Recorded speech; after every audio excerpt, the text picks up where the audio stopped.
যদি এই মুহূর্তে নির্বাচন হয়, যেটি আসলে বিএনপি যৌক্তিক সময়ের মধ্যে নির্বাচন দাবি করছেন, তাতে বেগম খালেদা জিয়া কি প্রার্থী হবেন, বা বিএনপি সংসদ নেতা বা প্রধানমন্ত্রী হিসেবে কাকে চাইতে পারে, চেয়ারম্যান নাকি ভারপ্রাপ্ত চেয়ারম্যান? এখানে এই মুহূর্তে এখনই আমাদের এই প্রশ্নগুলো নিয়ে আমরা আপনার কাজ করছি না, কারণ আমরা এখন আমাদের সামনে যে সবচেয়ে বড় চ্যালেঞ্জ সেটা হচ্ছে যে আপনার এই ইন্টারিম গভর্নমেন্টের কাজগুলো তারা যেন শেষ করতে পারে, অর্থাৎ যে সমস্ত সংস্কারের বিষয়গুলো আছে সেই সংস্কার যে কয়েকটা আপনার খুবই নির্বাচন কেন্দ্রিক এবং প্রয়োজনীয়, সেই সংস্কারগুলো করে নির্বাচনের কথা আমরা বলছি, এবং আমরা মনে করি যে এটা আপনার যথা সময়ে সেটা অনুষ্ঠিত হবে। এবং দেশনেত্রী বেগম খালেদা জিয়া তো আমাদের পার্টির চেয়ারপারসন, এবং তিনি যদি নির্বাচন করতে সক্ষম হন শারীরিকভাবে, তাহলে অবশ্যই তিনি নির্বাচন করবেন। অন্যদিকে যেমন তারেক রহমান সাহেব আমাদের দলের ভারপ্রাপ্ত চেয়ারম্যান এখন আছেন, এবং তিনিও নির্বাচন করতে চাইলে তিনিও নির্বাচন করতে চান, সেটা উনি করতে পারবেন যে কটা সিটি তিনি করতে চান। তো এই নিয়ে কোনো সমস্যা নেই। সুতরাং খালেদা জিয়া নির্বাচন করলেন, প্রধানমন্ত্রী হলেন, বা তারেক রহমান সাহেব নির্বাচন করে প্রধানমন্ত্রী, এটা নিয়ে কোনো সমস্যা নেই। এই ব্যাপারে পার্টিতে আমাদের কোনো সমস্যা আছে বলে আমি মনে করি না। আলোচনা আছে কিনা, মানে কে হবে? না, এই ধরনের আলোচনার এখন প্রয়োজন নেই। খালেদা জিয়া বেগম খালেদা জিয়া এখনো বেশ অসুস্থ। উনি আগামীকাল কয়েকদিনের মধ্যে উনি যাবেন লন্ডনে চিকিৎসার জন্য, এবং সেখানে যদি তাকে প্রয়োজন হয় সেখান থেকে শুনি আমেরিকাও যেতে পারে, তার প্রয়োজন হয় চিকিৎসার জন্য। আমরা তাকে সুস্থ করে, আল্লাহ যেন তাকে সুস্থ করে নিয়ে আসেন, সেটাই চাইবো, সেটাই চাচ্ছি আর কি। এই প্রসঙ্গে আর কি, মানে এই 1-2 নাম্বার প্রশ্নের প্রসঙ্গে শেষ প্রশ্ন, যে আপনি জনাব তারেক রহমানের মামলার কথাগুলি বলছিলেন, জনাব তারেক রহমানের মামলাগুলো থাকার কারণে কি তিনি দেশে আসার ব্যাপারে দেশকে নিরাপদ মনে করছেন না, এরকম কোনো কিছু কি আপনাদের মধ্যে ধারণা আছে? না, সেই ধরনের কিছু ব্যাপার নয়। তার মামলাগুলো আমরাই চাইছি, দল চাইছি আমরা তাকে একেবারে আমরা পুরোপুরি ভাবে মামলা মুক্ত করে নিয়ে আসতে চাই, যেহেতু তার মামলাগুলো সবই মিথ্যা মামলা, সাজানো মামলা, তার সমস্ত এভিডেন্সেস আর দেয়ার। সেই ক্ষেত্রে তার যত দ্রুত সম্ভব আমরা আশা করি যে মামলাগুলো নিষ্পত্তি হয়ে যাবে। আজকের একটু কথায় আসি, যে সংবিধানে উপপ্রধানমন্ত্রী পদ রাখা সহ আরো কতগুলি সংস্কারের প্রস্তাব বিএনপি দিয়েছেন। উপপ্রধানমন্ত্রী বা উপরাষ্ট্রপতি, তারপরে সংসদ উচ্চকক্ষ, গণভোটের বিধান প্রবর্তন করার প্রস্তাব। তো এইগুলি যদি সংবিধানে যাচাই বাছাই করে দিতে হয়, তাহলে তো কিছুটা সময় লাগবে। আপনার কাছে যৌক্তিক সময়টা কত মনে হয়, যে এই সরকারের কাছে কতটা সময় আসলে দেওয়া উচিত সরকারকে আসলে যৌক্তিকভাবে?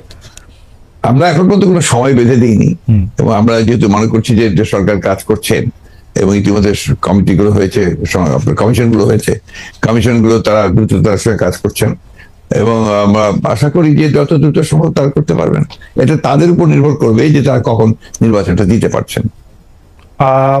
আপনারা কোনো টাইম ফ্রেম, আমরা কোনো টাইম ফ্রেম দিইনি। আমরা যেটা বলেছি যে একটা যেটা আপনার লজিক্যাল, সেই সময়টুকু নিয়ে তারা করবেন।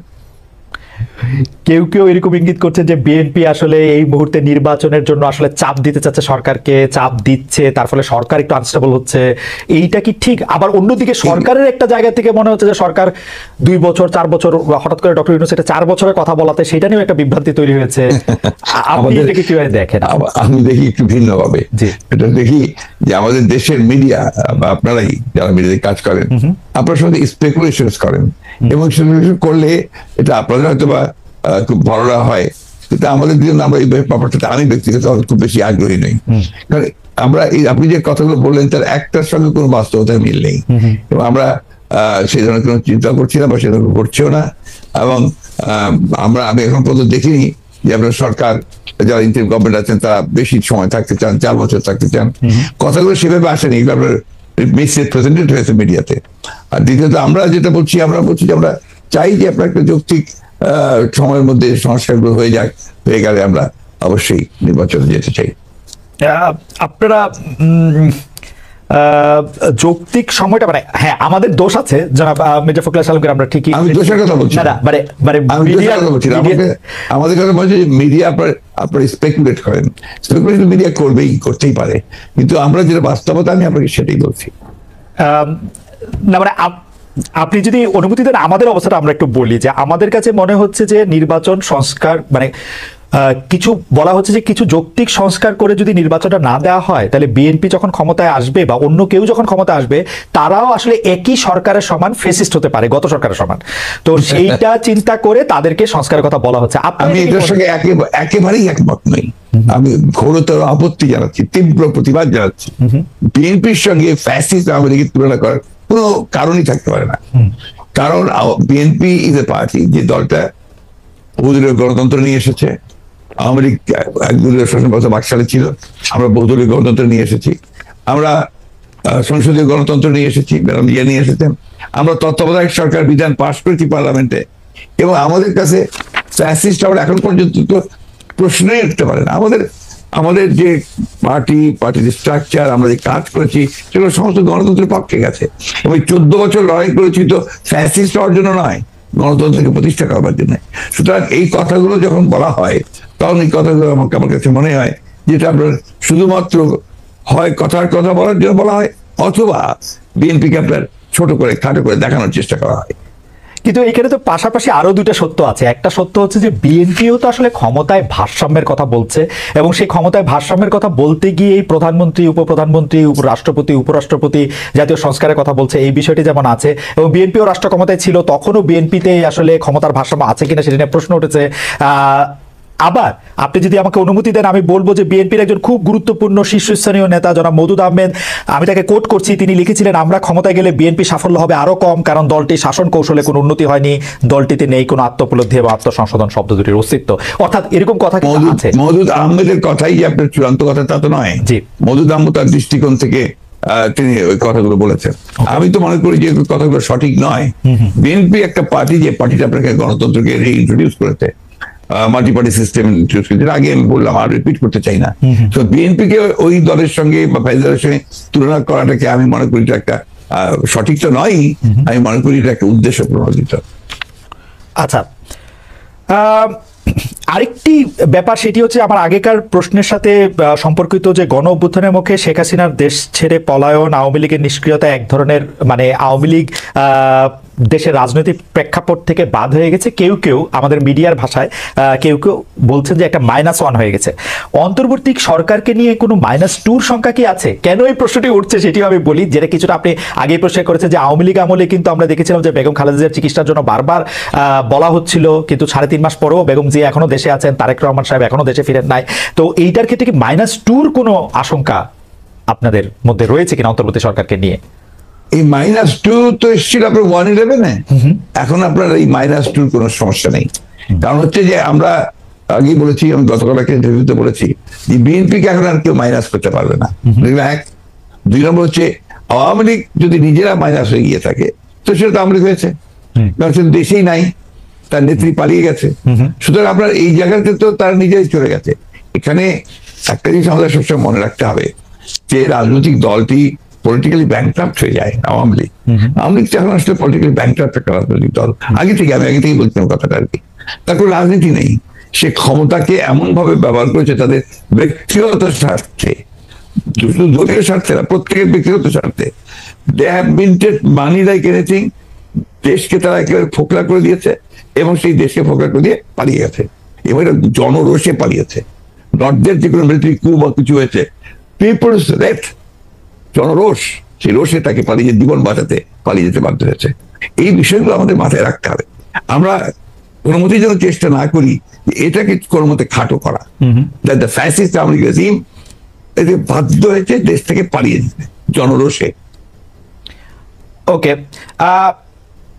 গত 15 বছরে আওয়ামী লীগের শাসনকে যে ফেসিবাদী বলা হচ্ছে, এবং তার যে পালিয়ে যাওয়াটা, যেটি আসলে আপনি এখন বর্ণনাও করলেন, দুর্নীতি, তারপরে নানা ধরনের নানা কারণে, কিন্তু তার পেছনে আপনাদের আমলে যে 20 বছর আগে 21 আগস্টে গ্রেনেড হামলা, বিচারকদের বয়স বাড়িয়ে তত্ত্বাবধায়ক সরকারকে প্রশ্নবিদ্ধ করার মাধ্যমে শেখ হাসিনাকে কর্তৃত্ববাদী শাসনের দিকে নিয়ে যাওয়া, এ নিয়েও আসলে নানা ধরনের আলোচনা আছে। এই দুটি ঘটনা যদি হাইন্ডসাইট আপনি একটু দেখেন, যে মানে যেগুলি হচ্ছে ক্রাইমের ঘটনা, অর্থাৎ হচ্ছে 21 আগস্টের গ্রেনেড হামলা, 10 ট্রাক অস্ত্র, আবার অন্যদিকে তত্ত্বাবধায়ক সরকার ব্যবস্থাটাকে একটা এরকম জায়গায় নিয়ে যাওয়া, এই দুটিকে আপনি আপনার মূল্যায়ন আমরা একটু শুনতে চাই। যে দুটি, আপনার 21 আগস্টের যে ঘটনা, এই ঘটনার সঙ্গে বিএনপিকে জড়িত করা এবং বিশেষ করে তারেক রহমান সাহেবকে জড়িত করা, এটা পুরোপুরি ভাবেই রাজনৈতিক উদ্দেশ্য প্রণোদিত। এটা কোনো মতেই বিএনপি এর সঙ্গে জড়িত তো নয়, বরঞ্চ আমি মনে করি যারা বিএনপি কে শত্রু হিসেবে চেনে তারা জড়িত। এবং এখানে বেনিফিশিয়ারি কারা হয়েছে সেই বিষয়টা আমাদেরকে অবশ্যই লক্ষ্য রাখতে হবে। 21শে আগস্টের মামলায় who was the beneficiary? Beneficiary was Awami League. কারণ বিএনপি ক্ষমতায় থেকে সে এমন কোনো ঘটনা ঘটাবে কেন যে ঘটনাটা তার বিপক্ষে যাবে, এটা গেল 1 নম্বর। আর আপনি যে প্রসিডিংস গুলো দেখেন সমস্ত, আপনি তো একসময় বিচার বিভাগের মানুষ ছিলেন, দেখবেন যে তারেক সাহেবকে এখানে জড়িত করা হয়েছে 4টা আপনার আইও চেঞ্জ করার পরে। সর্বশেষ যে আইও নিয়ে আসা হয়েছে সে হচ্ছে আওয়ামী লীগ দলীয় ভুক্ত কাহার এখন যে আপনার নিজে থেকেই তাদের মানে নির্দেশে সে এই চার্জশিটটা করেছে, যেটার কোনো সম্পর্ক নেই।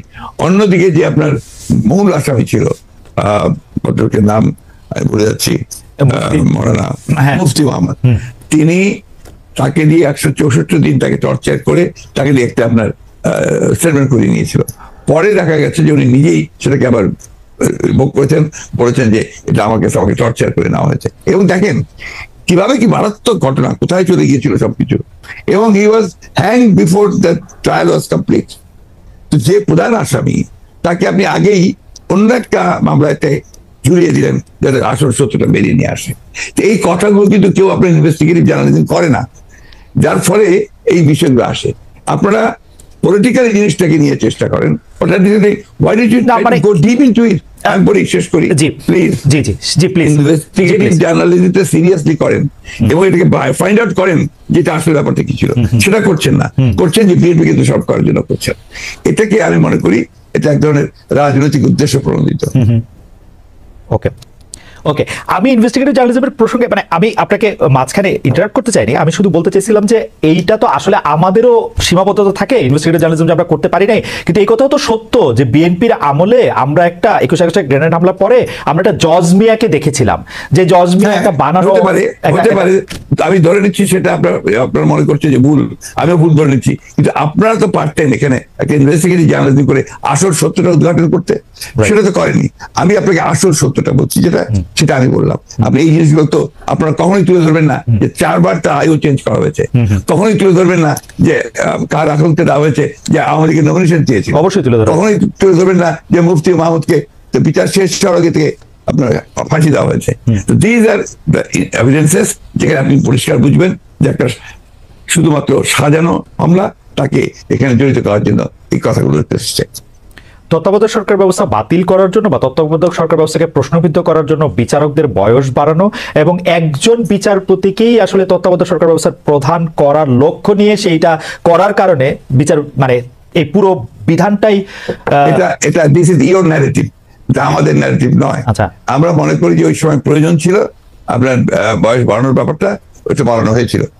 ইট মে নট ওয়ার্ক, সেটা অন্য কথা।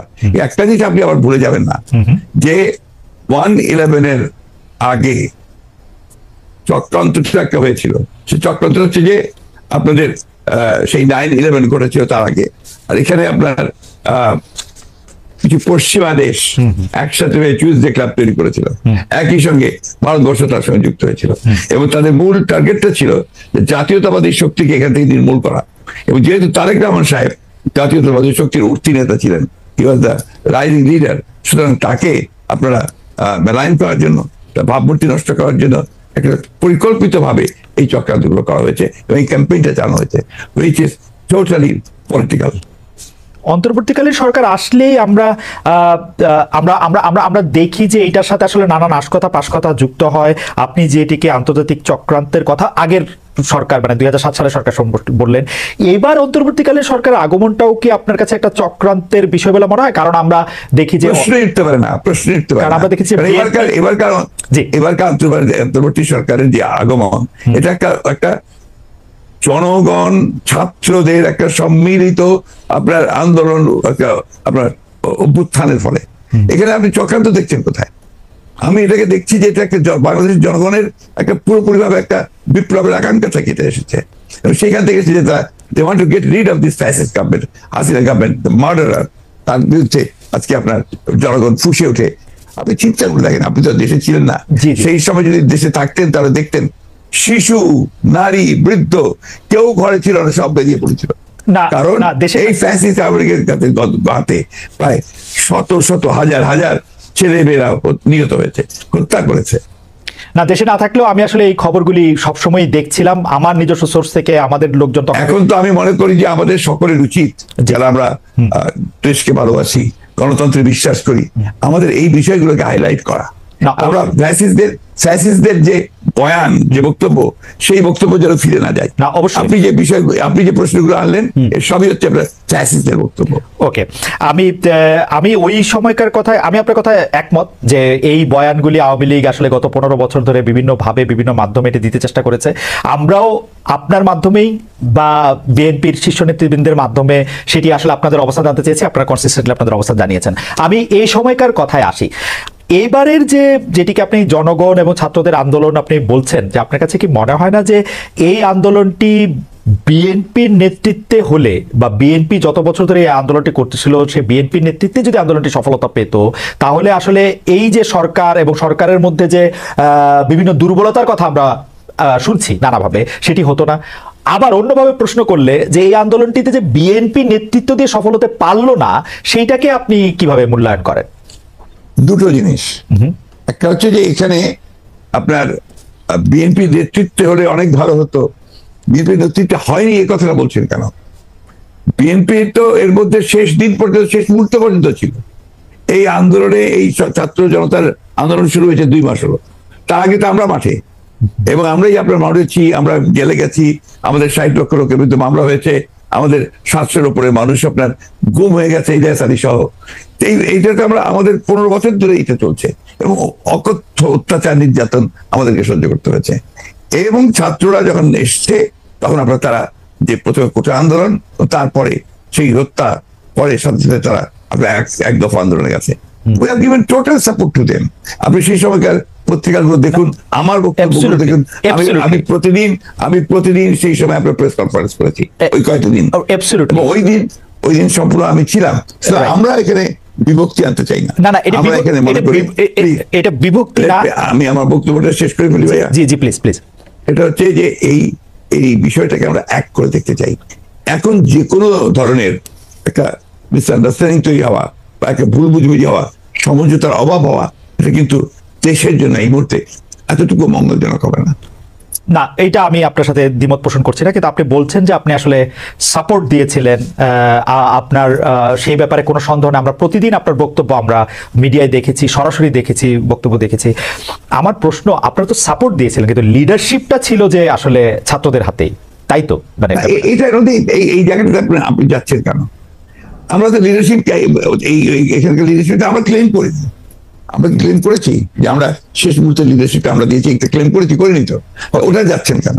তো আমরা বলছি যে ছাত্ররা শেষ মুহূর্তে, যে আমি তো আমার বক্তব্য বলেছি যে গোল আমরা তৈরি করে দিয়েছি, কিকটা করেছে ছাত্ররা।